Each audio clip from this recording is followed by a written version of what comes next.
And so with the Aldoa stretches in particular, this is focusing on a lot of the fascial chains and systems in the body. We could have a whole nother, lots of long conversations about fascia. But basically what you want to think about fascia is it's almost a sleeve. Think about the clear cover wrap that you can put over like fruit or something like that. Saran wrap, yes. So think about it almost like saran wrap around your muscles, and that it goes through different patterns and chains throughout your body.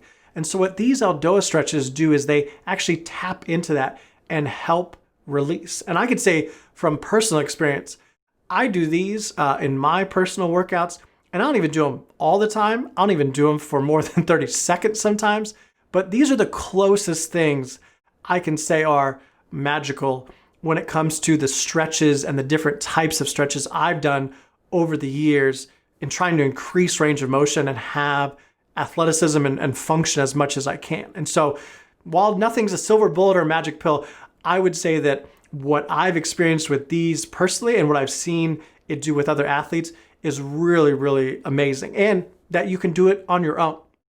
So it's really important though with all of these Aldoas is that you really follow the rules that we have for stretching, which is to breathe and to smile. That's for all of them, but especially for these because it can get really intense. And if it gets intense that you can't breathe, that you're holding your breath, or that you're not smiling, you are not telling your nervous system to relax. And therefore, I just feel like you're wasting your time. There are better things you could do. So tone it down, get to a place in any of these stretches where you can breathe and smile and keep that going.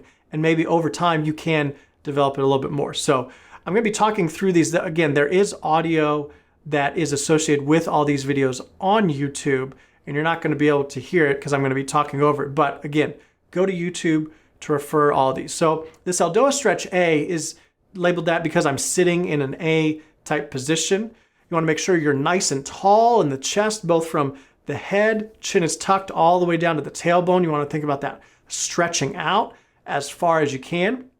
And then you're going to reach out the arms and do what we call Spider-Man hands. So it's that palm facing out, fingertips are down, externally rotate, and we call that the Spider-Man position. And you're trying to keep that palm as flat as possible. So you're going to do that with one arm, then reach out for the other arm.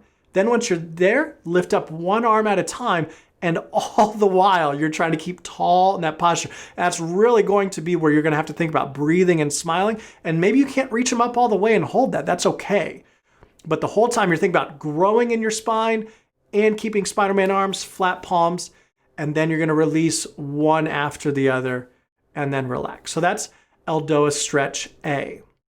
Aldoa stretch B is named because when we're in that position, we are kind of going to be in a B position.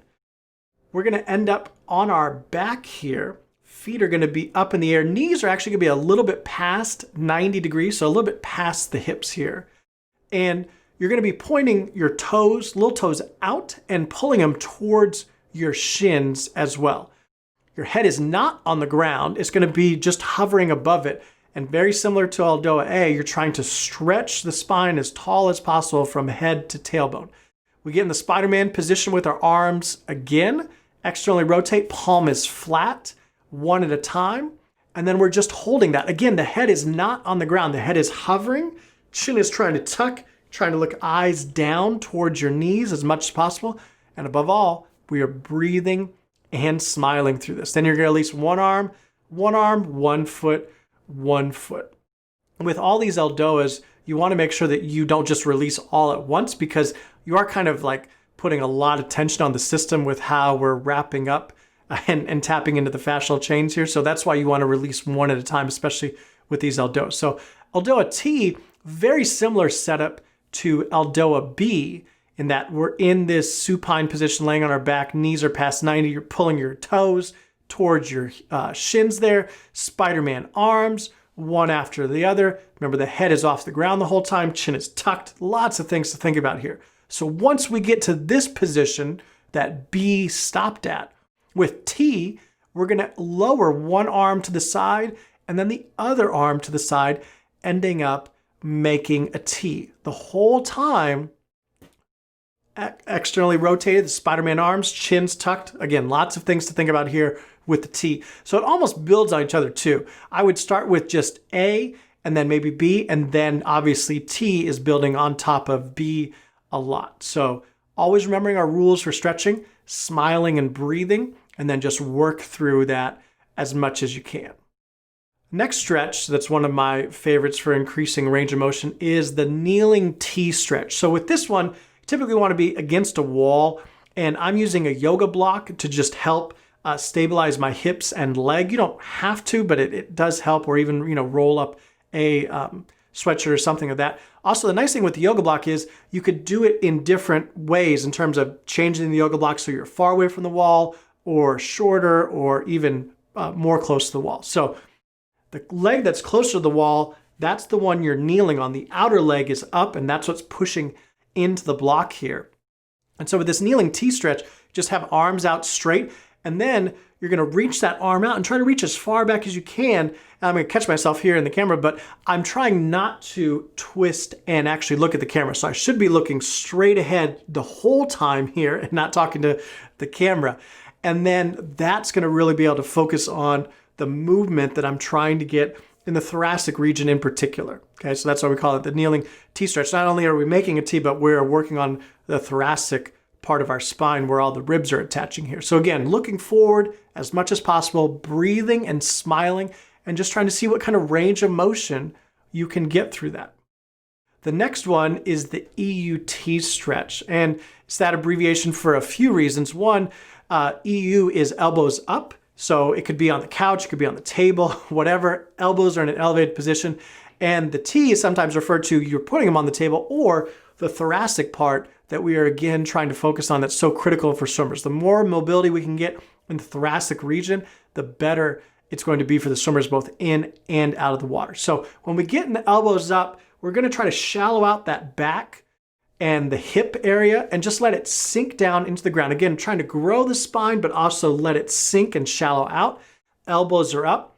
My chest and head are going down to the ground as much as possible, trying to let that drop and then shallow out in the back as much as possible. You can reset, do a couple reps, or just go down there and hold. But all the while, remember, you're trying to breathe and smile throughout.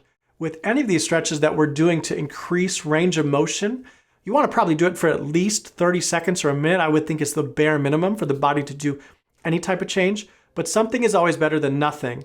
And you don't need to do it for 10 minutes straight. There's some happy medium. I say in each of these exercises, these stretches, do it until you feel some type of change, some type of release, something like that. Next one here, seated wall angel. And there's a couple different variations. This one is with the knees bent. That's one of the easier ones to do. You can do this on the floor or standing. That's both easier and harder progressions on this. This is kind of the middle one for it. So you want to be sitting back against the wall from your elbow all the way up to your fingertips. That's against the wall. And then you're just going up and down and not having any compensations happen in your chest or head coming off the ground. So again, the palms, or the back of the hands and the forearms are all staying against the wall while you're going up and down with this range of motion. So the minute you feel your elbows come off or your hands come off, you went too far, you got to stay in the range that you can slide along the wall, and all the time breathing and smiling.